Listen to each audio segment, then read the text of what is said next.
Okay, so you're telling me that you think you can do every role to make Sunday happen by yourself? Yeah, no problem. I can way. do All that. right, prove it. We need lighting. I can do that.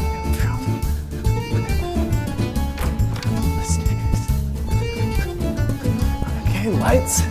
Okay, change the lighting cue. All right, we need cameras too. Let's go. All right, let's go. Make sure it's in focus. And then the switcher. You got to change the switcher. All right, we need some music. Let's go. Hey, and this time make sure your guitar's in tune for a change. Here he goes. Okay, we need lyrics on the screen. You got to get some lyrics going. All right, it's time to start singing.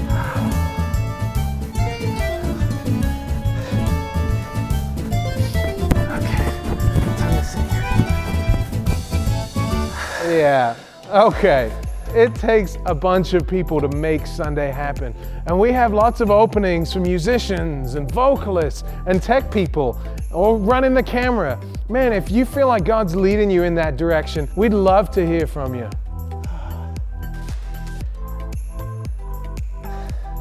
There's a lot that needs to happen behind the scenes to make Sunday mornings happen the way they're supposed to. And so we could use your help. So there's particular areas with media and video and lights, and so even musicians. So if you are interested or even just thinking about being able to give, a few Sundays to volunteer in this way to help make the Sunday morning happen, you can text to 909-863-8122 and just text the word Sunday. So again, that's 909-863-8122, or you can go out on the patio and talk to someone. We can make that connection. So love to be able to use your gifts. So welcome, friends. So glad you joined us here at Life Bible Fellowship Church. Look, this last couple days, not counting today necessarily, but it's been like in the 70s. Here we are at the end of January, the dead of winter, and I was wearing shorts yesterday. How glorious is that? My brother just moved from Chicago. Him and his family moved here from Chicago. They lived there for 12 years, and they love to golf. And so they're like amazed. We can golf year-round pretty much around here in Chicago. This time of year, they try to go golfing. They had to wear 25 layers, and their son had these gloves. I don't even know how he grabbed hold of the club. He was trying to swing, can barely do it, so they're so happy to be here. But even more in the weather, look, I'm so grateful for the fellowship we have with the Lord through Jesus Christ, but also the fellowship we have together as a body of Christ. So thank you for joining us here today. Hope can be found here. There's times I've gone through seasons of feeling hopeless, but hope is found in Jesus. And so hope God uses this in a powerful way in your life as we make that connection. So friends, I do have a couple things just to talk to you about, or even kind of going with the idea of connection. This is Go Team Sunday, so you might have seen, some stuff going on the patio or people wearing these shirts. Our theme this year is an ambassador, and the idea is that we are ambassadors for Christ. Not just a few select people, but as a church. But uniquely this Sunday, our focus is upon going out into the world to be able to be used of Him and to share the good news of Jesus Christ. So we have 7 teams this year that are going out. It's a discipleship tool we believe God uses through the whole process of feeling called, praying about the calling, forming a team, praying for the resources, because you'll notice some of the price tags for some of these trips are significant because they're on the other side of the world. And so with that, there's this element of faith, the trusting God, but also I found that anyone that truly desires to go and puts effort to it, God provides. And so that's part of the deal, is the whole fundraising process, but there's this whole growth element to this over the next 6 to 9 months as these teams go out. So we have these 7 teams. Afterward, I want you to go out to the patio and just kind of check it out. You can fill out one of those interest cards, and we'll give you more information because we're going to start forming teams in the next few weeks. So with that, if you are new here today, we're so glad that you're here. Welcome. We're glad that you are our guests. We would just ask that you take a moment and that you would fill out that connection card that's right in front of you. It should be in the seat there. It's big and it's green, and so love you to fill that out. Take it out to guest services. Drop it off. We have a present, a gift for you, and love to be able to make that connection. So friends, let's stand up and let's greet one another. Say hello to your neighbor. Say hello.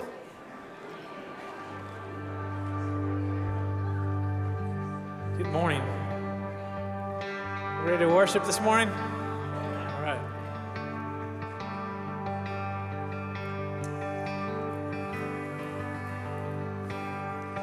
I stand amazed in the presence of Jesus the Nazarene,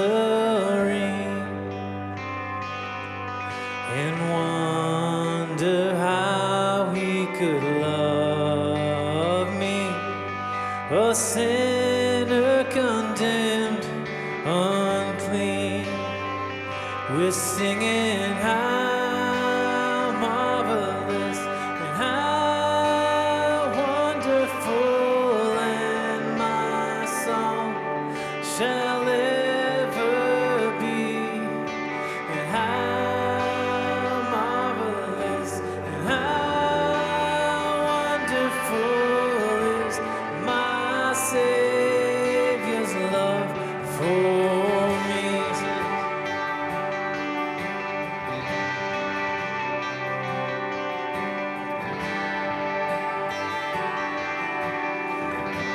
He took my sins. He took my sins and my sorrows. He made them his very own. He bore the burden to Calvary and suffered and died alone. Let's sing that again. He took my sins and my sorrow. He made them his very own. He bore the burden to Calvary and suffered and died alone. Come on, church. We're singing how marvelous and how wonderful, in my song shall ever be, and how marvelous and how wonderful is my Savior's love for me.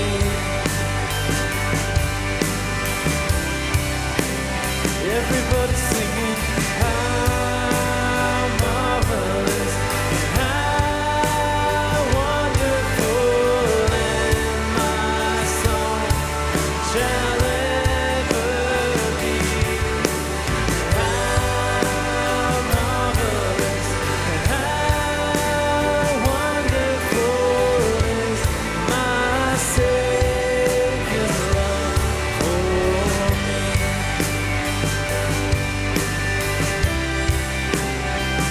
We're singing how marvelous and how wonderful, and my song shall ever be, and how marvelous and how wonderful is my Savior's love for me.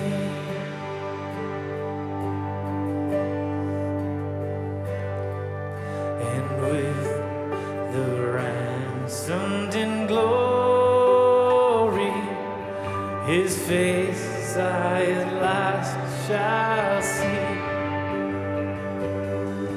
He did be my joy in the ages, to sing of his love for me.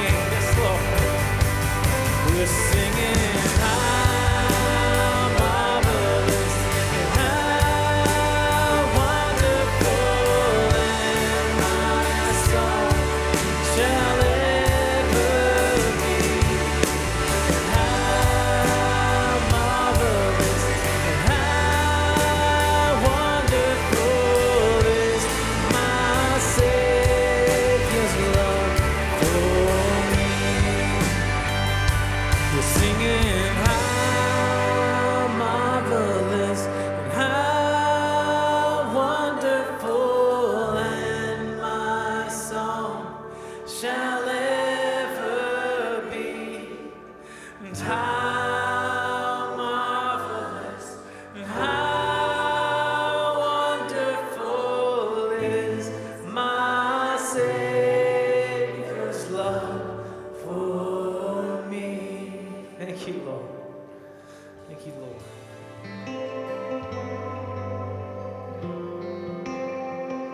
how sweet the sound that saved a wretch like me.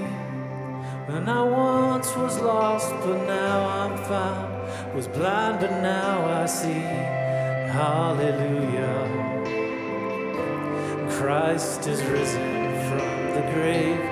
Hallelujah. Christ is risen from the grave. Yes, he has.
For Jesus, church, don't be shy.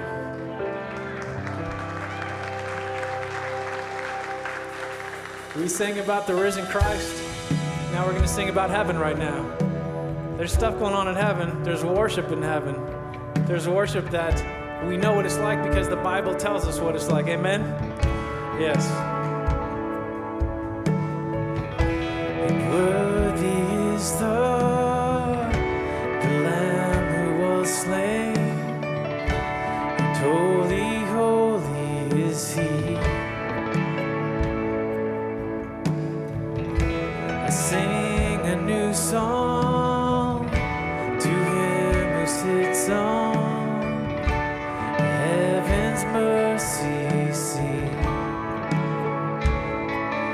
on, lift your voice. Worthy is the Lamb who was slain. And holy, holy is He. Yes, He is. Thank you, Lord. Sing a new song to Him who sits on heaven's mercy seat. We all sing holy. Holy, holy, holy is the Lord God Almighty, who was and is to come. With all creation I sing praise to the King of Kings. You are my everything, and I will adore you. Oh, and I will adore you, Lord. Clothed in rainbows. Clothed in rainbows of living color, flashes of lightning, rolls of thunder. Blessing and honor, strength and glory and power be to you, the only wise King.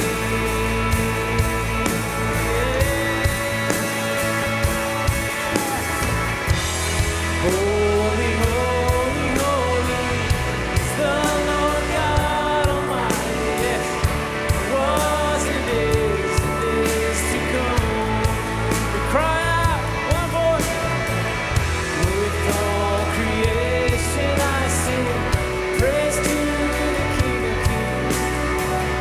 You are my everything, and I will adore you. Filled with wonder and awestruck wonder at the mention of your name. Jesus, your name is power, bread and living waters, such a marvelous mystery.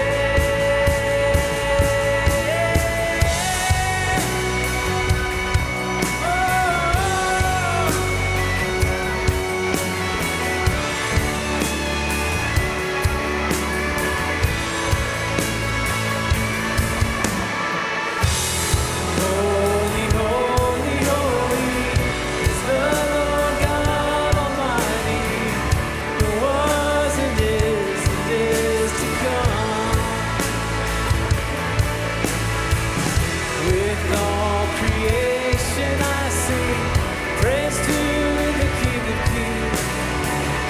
You are my everything, and I will adore you. Holy, holy, holy is the Lord God Almighty, who was and is to come. With all creation I sing praise to the King of Kings. You are my everything, and I will adore you.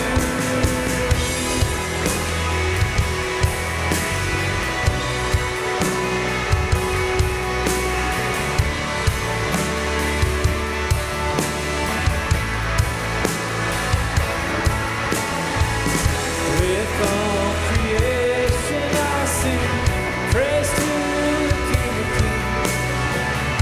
You are my everything, and I will adore you.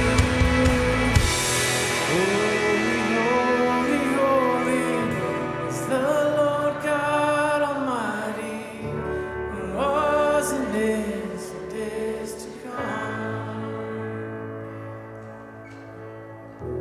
With all creation I sing praise to the King of Kings. You are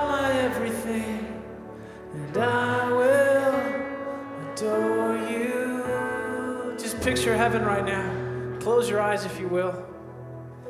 Just picture that throne, that almighty throne with that rainbow that circles that throne, with the praise and the adoration and the awe. Let's just sing this chorus one more time with our eyes closed and our focus is on the Lord. Holy, holy, holy is the Lord God Almighty, who was and is to come. With all creation I sing praise to the King of Kings. You are my everything, and I will adore you. Yes, Lord, we will adore you. We will just thank you, Lord. Just praise his name right now. Lord, we love you. Without you, we have nothing. This world has so many pitfalls and so many things that want to trap us, Lord, but we're going to put you first, and then order will happen after that because you are order. You are all good. And in this house, we're going to praise the Lord. Amen, church? Lord, we love you so much. That's right. Lord, we're going to clap for you right now because you're awesome and you're powerful, and we just love you so much. We love your son, Jesus. We love the cross. We love that blood that was spilled for me and all of everyone in here. Because without that, there's no reason. You're so good to us, Jesus. We thank you for today, and we pray in your holy name. Amen. All right, you may have a seat. My name is Brennan Shaw, and I went on Go Team Rosarito. My name is Hannah Goodale, and I went on Go Team Kenya last February. My name is Gavin Churchill, and I went on Go Team Honduras. My name is Ken Monfort, and I went on Go Team Baja. My name is Tiffany, and I went on Go Team Thailand. Hi, my name's Megan, and I went on Go Team El Salvador this year. The mission of the trip was to go down and spread the love of Christ and also build 3 homes for the community down in Mexico. The first year I went, I saw other families, whole families go down. So this second trip, I brought my family down, and it was such a blessing to do that as a family, and also just to teach our boys to be thankful for the things we have, but then also what it means to be a follower of Christ. One of the days in Thailand, we went to a prison and we were setting up all our medical things, not really sure what we're gonna be doing. In between seeing different men and giving them medication, and I looked up and we had a few stations, and so the men had to go to us and then go to another station. And the last station was a little prayer station. And I would see our teammates and some of the Thai pastors laying hands on these prisoners and just praying over them. And at the end of the day, the missionary we were with explained that 31 men gave their lives to Christ, and one of them was a committed Muslim, and for him to say, no, I denounce Allah, I know exactly what I'm doing and I want to follow your God, was so powerful and moving. I think what was so great about this mission trip was that we all connected as a family, because we were a bunch of families connecting with other families from different churches. Pretty much every morning and every evening we would pray before the meals and when we go to bed, and I think it was just super special to be praying as a team, because when we're a team, we need lots of prayer, and there can be some very scary things down in Mexico that need prayer for, and there's just a lot of super fun, cool ways that God can reveal to us as we pray and ask things for him and look to him.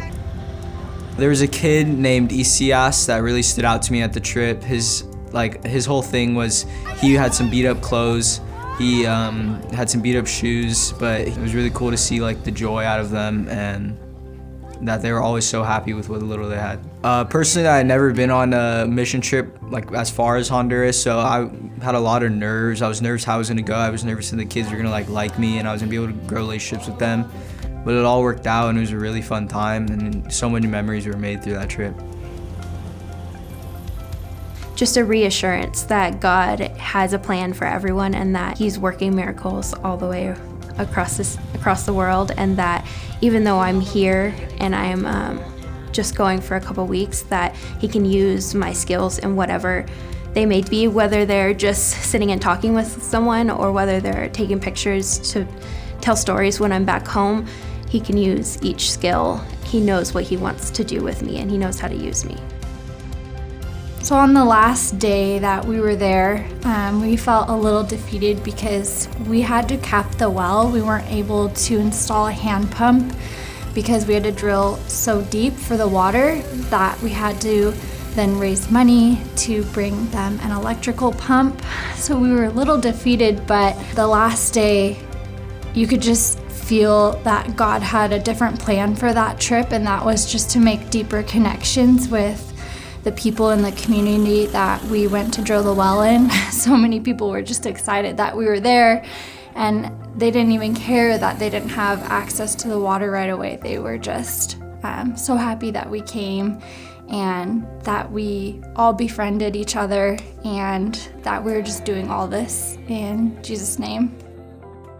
Letting go of all your expectations and letting God use you, that's when it is the most powerful, and God is able to work in the most miraculous ways when you give it all up to Him and say, okay, I'll do it. I don't feel prepared, I don't feel equipped, but I'll do it anyway, God.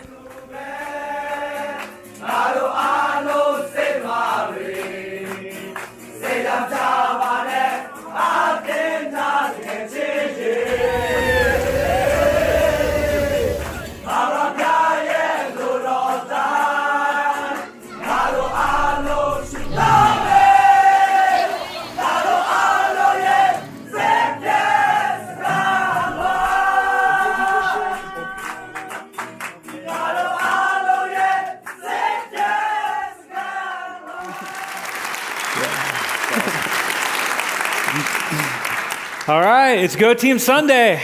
Yeah.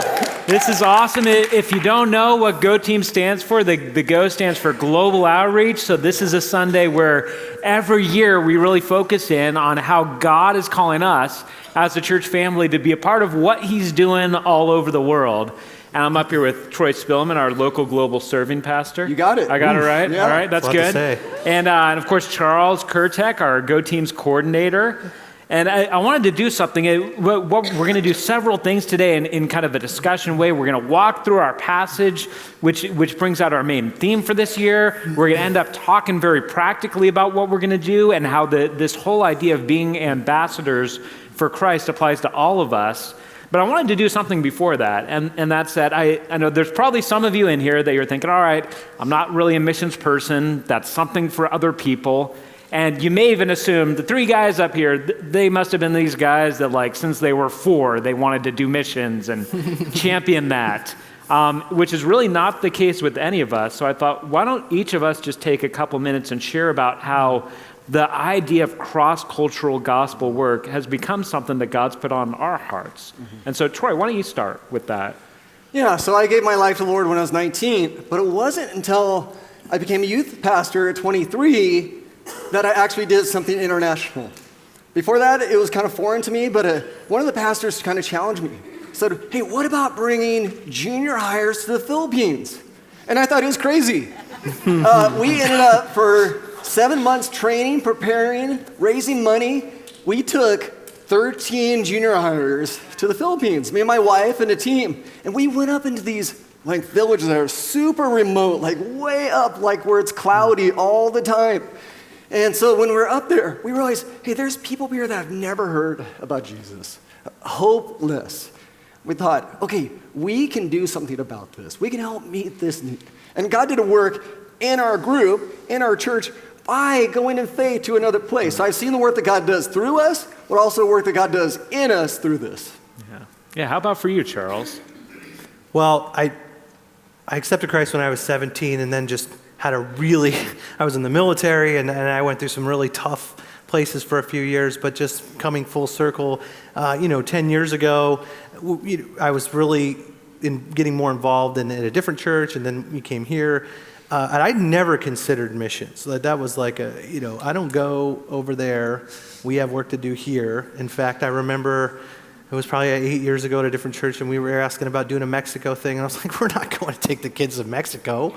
That's not happening. That's not safe. I'm a risk manager, no, I'm not doing that. So it's really crazy to be here a few years later, just within 5-6 years, saying yes to little things like leading a life group, saying yes to a leadership group. It was in Leadership Matters that I got introduced to the idea and said, well, I think I could do that. I'll help, Tim Longo, and we'll lead a team and it'll be fine. I had no idea what I was saying yes to, and it really is a fire that was lit in me, and I just have this call and this passion to serve overseas or help support that in some way, and so the call on missions to me is, I get pretty excited, those of you who know me, so I remember hearing a couple years ago at a missions conference this term UPG, Unreached People Group. There's this third of the world that hasn't heard about Jesus. Why aren't we just talking to them? Why are we doing anything else but that right now? I get really fired up that way. So there's a whole big world of missions, and so I just feel like that call really was cultivated here at LBF, actually, and some of the, you guys were instrumental, Russ Parker, Gary, there's a lot of people who've supported that in helping grow that, and so LBF has been the jumping off point for me, and I'm just excited for that. Yeah, and I'll just share briefly for me also, because some of you may relate to this, but when I was in high school, I actually had some off-putting experiences with missionaries, and I don't know, looking back, it probably was mostly me. It was probably mostly me being defensive and maybe feeling insecure and like, you're not a better Christian than me just because you went over there. And so I had my guards up and just kind of had the attitude, a soul in California is just important, as a soul anywhere else, which is true. But it was really in college that I realized, gosh, my heart is not aching for people that God's heart is aching for. And so much, the gospel, we're going to talk about it today, the gospel is a gospel of reconciliation. Reconciliation of God with man, reconciliation of man with man. So the idea of being part of the Kenyan and the American being one. The idea of being a part of the gospel uniting us really captured my heart with both giving and then even going a lot more than I ever would have imagined years ago. I don't even like to leave my house. I'm an introvert. But our theme this year is ambassadors, which is based on a key verse. I'll put up the key verse right now, 2 Corinthians chapter 5, verse 20. And so, Troy, why don't you lead us off just by leading us through this verse and sort of leading through why the theme of ambassadors has become something that was central enough that we wanted to make it our theme of where we're going this year. Yeah, so let's start off by just looking at the verse where Paul says, we are therefore Christ's ambassadors. Although God were making his appeal through us, we implore you on Christ's behalf, be reconciled to God. Like, you can just kind of hear the passion. It's like, look, I can help be a part of making a match here. People that are lost with Jesus. And that's really what Paul was about.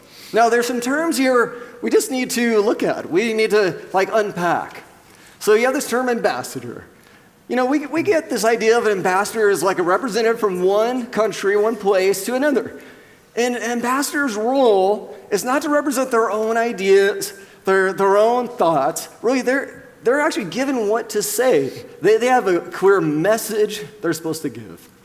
And part of that, it's like this is a charge that's given to them. And so they have authority to give that message. Their goal is not to make the hearers happy. Like, he's not trying to necessarily win everyone over in that sense, or even try to present maybe their own spin on the message. They have a clear message to give. Now for us, you think about us as believers, we can embrace this role that we're ambassadors wherever we go. And we don't just represent California or the Inland Empire or United States or even LBF. We represent Christ. Like, we're citizens of heaven. And so that's really our calling card when we go somewhere. So then another term we need to look at, or just phrase, is making this appeal. Like, we're appealing to others. God chose to use us. He chose to use humans, saved people. He isn't using angels. He doesn't use just a couple prophets, even though he could have. I think angels would be way more effective at this, really. But yet, he chooses us, fallen people who have been changed. And so he wants to use you and me in this process. Now, here's the wild thought. We're plan A. We are plan A with delivering this eternal message, and there's no plan B. No. There's no backup plan. We are the plan that God has. Okay, so then, who are we doing this for? On Christ's behalf. So if Jesus were here, he would be up here at the pulpit. He would be up here on the stage. But yet, he's not here physically, so he uses us. And so he uses us to represent him. So eternity's at stake here. You know, we're talking about heaven and hell. And we represent, again, another. We represent Christ. Okay, and then another little phrase, the idea is that we're reconciled to God, where we're going to bring to there. Basically, we're at war. The idea of reconciliation is that you're bringing peace. You're kind of bartering the deal. You're making two that had friction, that were apart, and bringing them together. Where if there's a rift or a disagreement, so God wants us, you and me, to help broker this deal between fallen humanity and Jesus. He wants to use you and me. It's been said, Christianity is basically like one beggar telling another beggar where they found bread, where the source is. We're not the source. He's the source. So we're all ambassadors. We're all part of the go. Whatever that looks like. That could be here where we're sending people, supporting those that go, or actually go physically ourselves. I think it's kind of daunting when you say that we're plan A, right? And there's no backup. And again, I relate that to, just a few years ago saying like, it's not really for me. And to this place where I can do this, but I can do this in Christ. I can do this because I'm called to do this. We can do this together, just regular folks, just regular congregation, volunteers serving that have a heart to spread that gospel. Real quick, I know that this isn't part of our scripted plan, but Charles, I know watching the video that we all got to watch, that was an emotional thing for you, because the last 2 years, you joke, I'm not going to take my family to Mexico. You took your family to Thailand 2 years in a row. Yeah, we did. Could you just real quick give us some insight into what we were seeing and hearing there at the end of that video? Yeah, so the first service was really lucky because I hadn't seen the video at all. So I was sitting here watching the end going, oh, wow, like it got me. And I got a little choked up because that end, and there's several of us in here that were there last year, that was a prison where these guys were in shackles, like 1800s type shackles. And they were... It was a lot to see, and you had these few believers that really broke out in song, and somebody gave them a guitar, and they were singing, as you heard, with all just abandoned to God, and you can just tell. And it was just really a powerful thing that happened. But I remember that was part of our debrief a few times, and so those of us that are on the team talking about it, that it was just so impactful to see what one believer can do, because it wasn't us, it wasn't the people we were working with. Somebody, a missionary, a cross-cultural worker, shared the gospel with that person who shared the gospel with the guy who's in jail, and he was just knowing he's prisoned and shackled, and he has that hope in Christ, and it was a very powerful moment. Yeah. Amen. Well, one of the things what we want to do now is this whole idea of being an ambassador. We want to say thankfully we have men and women who have gone before us who have modeled this for us. So let's try to learn from them a little bit. And so Troy, why don't you start us off? Let's just talk about the guy who wrote this. The Apostle Paul, maybe the best model of an ambassador that we've ever had. Yeah, so Paul had his missionary journeys, and here's a guy that God radically saved. Mm-hmm. He was a persecutor of Christians. He put Christians in jail. He gave approval when they're being murdered. And so here's a guy that was radically transformed. And he thought, look, if I can be used of the Lord, I will go wherever he wants me to go. So he's on one of his missionary journeys. He's in Athens. He's actually waiting for his friends, Silas and Timothy, who are in Berea. And so he has kind of some idle time. So what does he do? No pun intended, because in Athens is full of idols. And as he kind of saw the spiritual landscape, he was stirred up. So we'll just start right here in Acts 17, verse 16.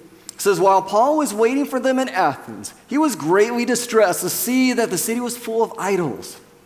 So he reasoned in the synagogue with both Jews and God-fearing Greeks, as well as in the marketplace day by day, those who happened to be there. So here he is. He sees what's going on. He sees the lostness. And it just breaks his heart. He's like, I can't just stand here. I need to engage. I need to make some kind of connection. And so a little later on, he actually goes kind of the main area. There's this famous sermon that he gives, they call it Sermon on Mars Hill. It's the Areopagus, which is basically just a hillside that has literally stone seats on it. And that's kind of where a lot of debate would take place. People would just give speeches. They would hold trials and discuss like important stuff. Would all happen right there. So that's where he goes. And he starts off by kind of making some common ground. He says, I see that you're very religious. He kind of tries to make a connection. I get that you're seeking spiritual things, spiritual answers. Maybe I can help with this. And so to make more of a connection, as he's going along, he sees that there's idols everywhere. And there's basically this one that said to the unknown God. So that really kind of got his attention. So he uses that. Says, hey, let me tell you about this God that you don't know. The unknown God, he wants to be known. And he can't be known. And let me tell you. There's also another part where he actually quotes some of their own prophets. Where they say, we are his offspring. He says, look, you're made in God's image. There's a plan for you, but you're not walking in it. So he didn't pick a fight. He wasn't trying to beat him up, but he was willing to share the truth. And so it all connects back to the Lord. And that's really our goal, is to make connections. He was making bridges, like with this culture. He was looking for common ground, and how can I connect with this culture and bridge them back to the saving hope we have in Jesus? So you think about us, how do we find common ground in our culture? Well, it's gonna look different. If I'm talking to a business professional, it's gonna be a little different than maybe I'm talking to an athlete or to maybe a teacher or someone in the trades. I'm gonna have a different approach, maybe even different analogies. If I'm talking to a teenager or children or young marrieds or parents or seniors, I'm gonna talk differently. Maybe when I'm in a culture like Southeast Asia or Kenya or Mexico or probably the strangest of all, Southern California, I'm looking for connections. Paul was trying to build a bridge, and it's like this. I want to be able to take someone's hand and then take the hand of Jesus, say, you guys need to meet up. You need to connect. You need to know each other. And so it's like I want to bring them together. Because look, I really don't have the answers. Jesus has answers, and I want to make that connection. Yeah. And not only, Paul, of course, it's hard to get better than Paul with an ambassador for Christ, but Charles, throughout history, we've had men and women who've gone before us. And so why don't you talk us through sort of bridging the gap from all the way back in the pages of the New Testament to throughout church history and even to today, how we get to look to the models of people who have been those ambassadors for Christ in cross-cultural situations. Absolutely. One of the ones that comes to mind for me is Hudson Taylor. I went through Perspectives recently, and what a great class that is, and you get a lot of history there and how to exactly that, how tying from Abraham to right up to Jesus in Acts, and then Paul, and it's really an amazing message of it's all about mission, really is, from the time of Abraham to go out, and talk about the Lord or spread the gospel. And so Hudson Taylor, he felt that call in 1853. He left England and he went out. He had that call to go and serve in China. But at that time, it was actually, he was one of the most countercultural missionaries to go, because he went and immersed himself in the culture. He did things that a lot of people thought were weird. He dressed like the culture. In fact, some people said, he's not a Christian anymore. He's not even acting like a Christian because he's wearing their clothes and trying to talk their language, adopting some of their practices. That's okay. That's what we call him, a cross-cultural worker. But he laid that groundwork because he was trying to spread the love by connecting with the folks there. And it stands out to me how amazing that is. And that was a long time ago, right? And there's been a lot of different missionaries, different cross-cultural workers in newer times. And you think about the Elliots and on into current day of we have people right here. LBF was founded on a missional mindset. This is what the founders of LBF said. We're going to go out. And many of them were on the mission field, are still, if you think about the Quisenberries, Pete and Mary, in Thailand and working in Southeast Asia. They helped found this church. You know, the Brinkleys, who we still have ties to here, they helped found the church, and they were in the Middle East for a long time. There's just so many folks here, and now you've got the Kipropes, who also are probably our most current missionaries that we've sent out. You know, we've partnered with, one I want to highlight is Ron Miller in Southeast Asia.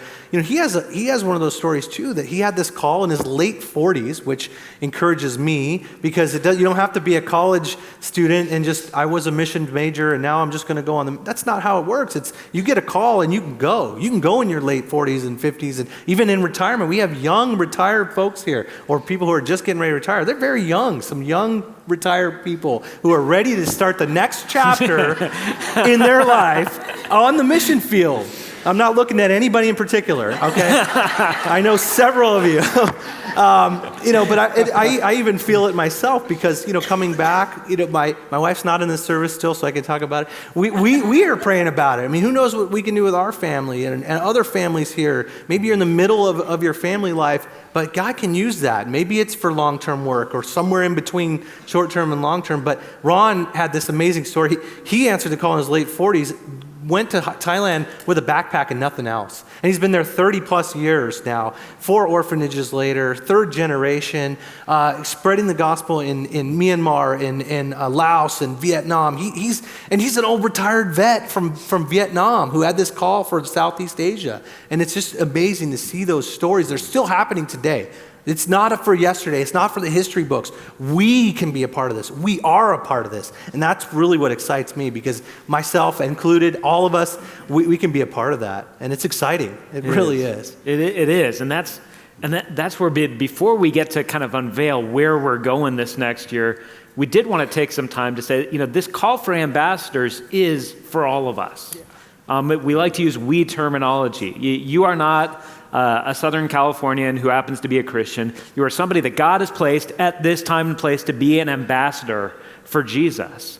And so we want to all embrace that call, but we also want to talk about how God is leading us to those cross-cultural situations, and Troy, both kind of in the immediate short term, but also beyond that. Mm-hmm. Yeah, there's a couple different ways to attack this, you could say. One would be, of course, our short-term go teams, which we're going to be really highlighting today. We have 7 different locations all over the globe. And a short-term team kind of brings this big boost and encouragement to those that are on the field long-term. And so those that are out there, like, we get to come and bring resources.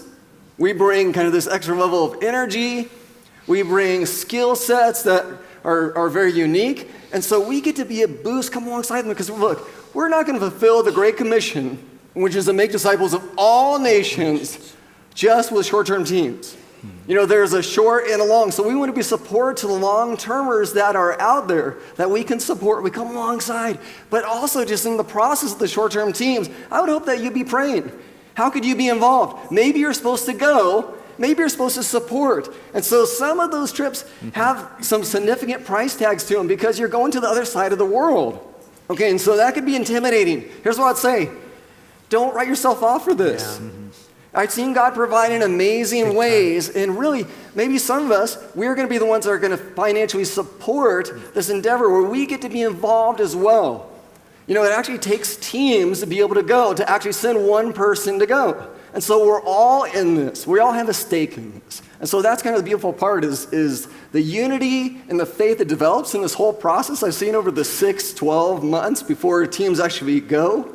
And so also, if you think about long-term cross-cultural workers. So our church supports 12 long-term workers. Yeah. Okay, but here's the thing. LBF hasn't sent anyone out for a very long time. We want to change that. Yeah. And so it could be someone that gets inspired, that goes on one of the short-term teams, but it also could just be someone here that feels like, I'd be willing to think about this. I'd be willing to pray with someone about this. And if you feel God is prompting you, I would hope there would be someone in the service, maybe several, or some families in the service that would feel a prompting, and then let's just seek the Lord together to see what He might do. Absolutely. You know, and I think that Troy and I and Dan, we had talked about this. We really do want to put to the forefront that we want to find long-term workers, long-term cross-cultural workers who either are ready or they have this call that maybe that they've had inside of them and they're not sure what to do with, but we definitely want that to be a big part of this. You know, Go Teams is a good introduction. We think of it as the on-ramp. And anything we do, if you think about what I shared, you know, leading a life group, participating here in some other way, serving in Life Kids, there's so many ways to get on the on-ramp. But if it's leading you to that goal of a long-term cross-cultural worker, we really want to be excited about talking about that and bringing that as something that we regularly do talk about. And we, like I said, this church was founded on missional principles and going out. It's just been, there's this gap for a while, and we haven't found someone who's come up and said, hey, I've been praying about this, and the Lord audibly spoke to me. I know several people, I don't want to call them out by name, but who served on the field, who said they were audibly called by the Lord. That's an amazing thing to hear that call. But there's varying ways that happens. It could be just being obedient and in prayer and in seeking counsel, and we want to be a part of that as well. Or, you know, then you're thinking about it, you get on a short-term team, and that's that on-ramp. But we do want to find some long-term missionaries in the next couple years, some long-term cross-cultural workers that are going to go out and spread that message or come alongside a culture and help spread that message of salvation. You know, I think I didn't say it last service. I really like this quote from Hudson Taylor, and being that I highlighted him, he said, unless there is an element of risk in our exploits for God, there is no need for faith. And there is risk in doing what we're talking about, right? There's a risk for family. There's a risk for losing friends or people thinking you're weird, or why would you give up, you know, this easy life in SoCal to go and live in the, you know, but there's a risk. And it's a tough call. There's a cost, but it's worth it, right? There's a sense of urgency to get this done, to be a part of this, spreading the message cross-culturally into all nations. Yeah, and as these guys are saying, I mean, this really is something on our heart. We would love to, whether it's sooner than a couple years, we long and we pray for the idea of us being up here with a person or a couple or a family that has that call, and us as a church not only getting to send out a team for a week, but getting to commission a team that's heading out for the long term. The gospel, one of the themes of this, the gospel crosses borders. A soul in Kenya or in Czech Republic is not more valuable to God than a soul in Southern California. But the gospel, the message that we can be reconciled to God by the sacrificial death of Jesus Christ, that unites people and crosses borders. It unites the Brit with the Chinese. It unites us with all the people that we're going with. And so this is huge. So I want to say, just because I have a mic on, I want to say two things before I hand it over to Charles to introduce the teams. And the first is this, and I really want to emphasize this. We use terminology with this. It's not 8 people are going to Czech. We are going to Czech. We are a part of this. Some of us are going to be giving. Some of us are going to be going. All of us are going to be praying, hopefully. So even when you're talking to one another, I just invite you, use that terminology. This is something we as a church are doing. And the second thing I just want to say is, there are probably some of you right now that are saying, I know I'm not going. Like, I know it's not my thing. I know I'm not going. If you're sitting here saying, I know I'm not going, I want to tell you that we've been praying specifically for you. We have. That's true. And I'm dead serious. Yeah, we did. Every year, there are people on these summer Go Teams that say, I was sitting there on Go Team Sunday thinking, no way, and I can't believe I'm here now. Yeah. Some of you that are saying no way are going to be on the Go Teams because God leads us into risky steps of faith, and he makes those pay off. So Charles, I want to hand it over to you, and you're going to introduce our team leaders and lead us through a time where we're going to get to hear about where we're going this year. Absolutely. Thanks, Dan. So I'm going to ask the Go Team leaders to come up here, and as they make their way up, I just wanted to talk a little bit. So we've always done this behind the scenes, but this year we're going to do a little something more formal. We kind of have 3 levels of teams. There's a kind of an advanced team, an intermediate team, and an introductory team. And there'll be several options out here. They'll speak to them. But what we feel like with the advanced team is actually served on a cross-cultural team through LBF before. So we're going to kind of require that before you go on to, there's a couple of those. Intermediate means, hey, you've been involved, you've been serving here maybe, but we want to get you on it. And then, of course, the introductory trip, especially like with Baja and Rosarito, I want you to go. Just check it out. Get on the team, have some affiliation with LBF, whether you're a family member or whatever, friend, but check it out. And speaking of Baja, one of the best introductory ways to get introduced is the first trip of the year. I thought you were going to say the best trip to go on. Not quite, okay. but they're all good. I'm a little biased. Yeah, maybe you're like me, and you look out in the world and you say, man, there's so much poverty out there. How can I make a difference? Come to Baja. Come to Baja. Or maybe you're like Charles said, you're saying, well, I'm not so sure about Go Teams. I'm not sure what this is all about. Yeah. This is an easy trip to come on. It's a short weekend. For the last 7 years, we've been partnering with Baja Christian Ministries, and we have been building homes just across the border in Tecate, Tijuana. This is our opportunity to make an impact where we convert people from tarp-covered shanties and shacks to solid, simple structures where at the end of the trip, if you think that you're blessing them, wait till you get to see the key handing over ceremony where we are blessing people and praying for their new home, and they've never had keys to anything. Wow. So, if you have more questions, we'll be out there. Come join us in Baja. Absolutely. Thanks, Kurt. Awesome. We are really excited. My wife Laura and I are going to get to lead a team to Kampala, Uganda, and we're going to work with a ministry called Africa Renewal Ministries. And man, this ministry does a ton of stuff. But one of the areas we're going to focus on is the early childhood development program, just loving on the kids and loving on the parents while we're over there. And we're also going to get to serve at the orphanage that we adopted our son Eli from. And so we've been connected with this ministry for, about 8 years. And Laura got to go back a couple years ago. So we're really excited to get to take a team from our church. And so if you feel the call that God is just tugging on your heart, man, come talk to us. We'd love to connect with you. That's awesome. And I am Laura Taylor, and Jeff and I are excited to head back to Guaymaca, Honduras this summer with a team of youth kids as well as others that are interested from the church.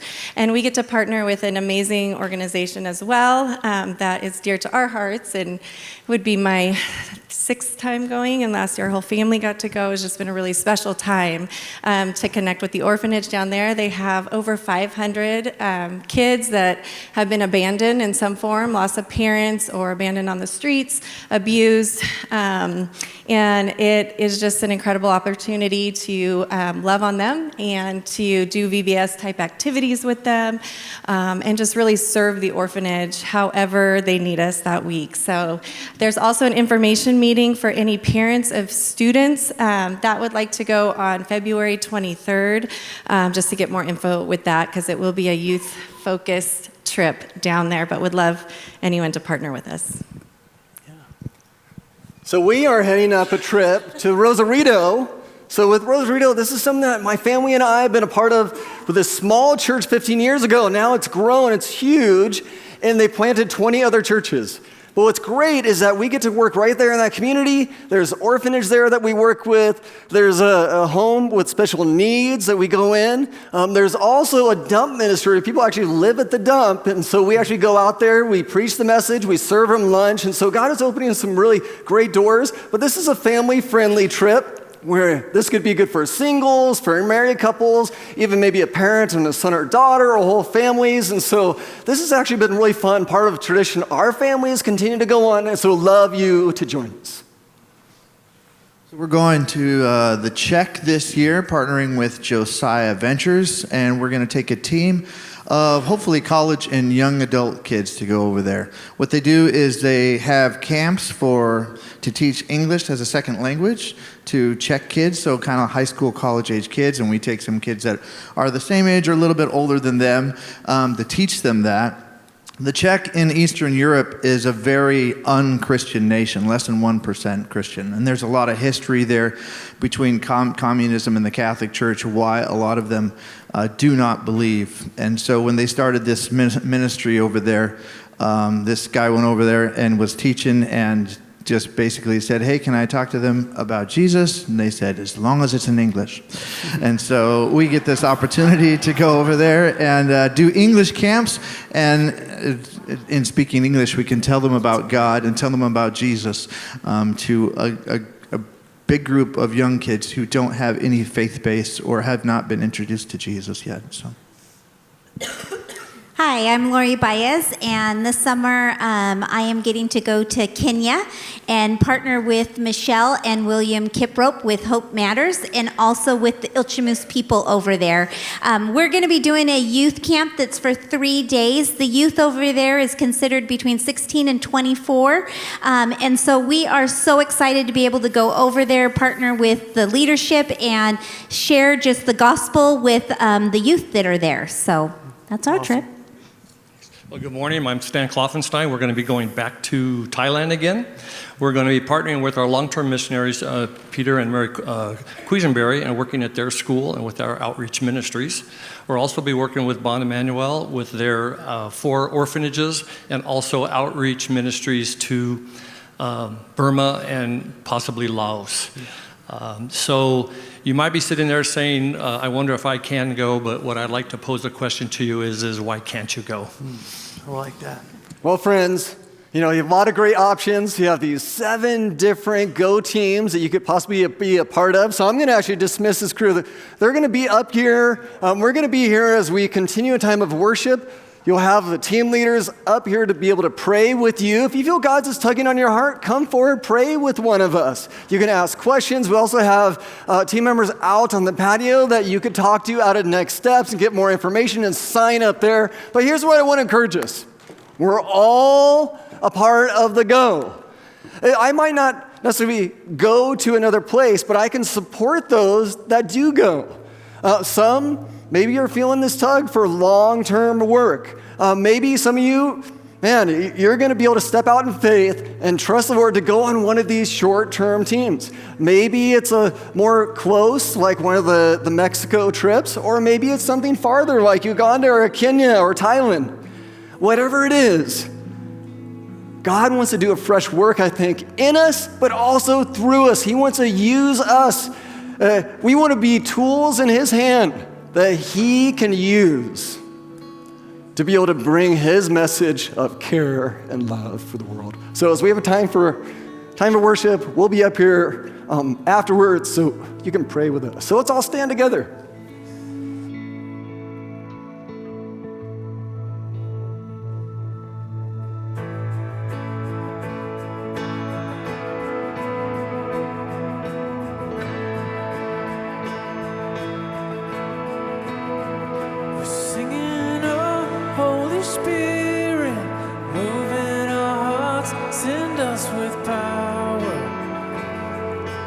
Into the world, singing.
let our hearts be broken. Let your church awaken to your love. And let this room be shaken. And let our hearts be broken. And let your church awaken to your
Jesus said to his disciples, as the Father has sent me, so I send you. And now it's our generations, it's our turn to be the ambassadors for Christ. That we go with the message that we can be reconciled to God through the sacrifice of Jesus Christ. And so here's my encouragement to you. As Troy said, we've got the leaders up here on both sides of the stage. You got the folks out at Next Steps ready to give you information about this. What I want to say is you don't need to know what's going to go on 15 steps down the line. I want to invite you, be obedient to what God is calling you to do with the very next step. And the very next step might just be a conversation or some prayer about what's next. As Troy said, we are all part of the go. Let's look forward to where God is sending us this year.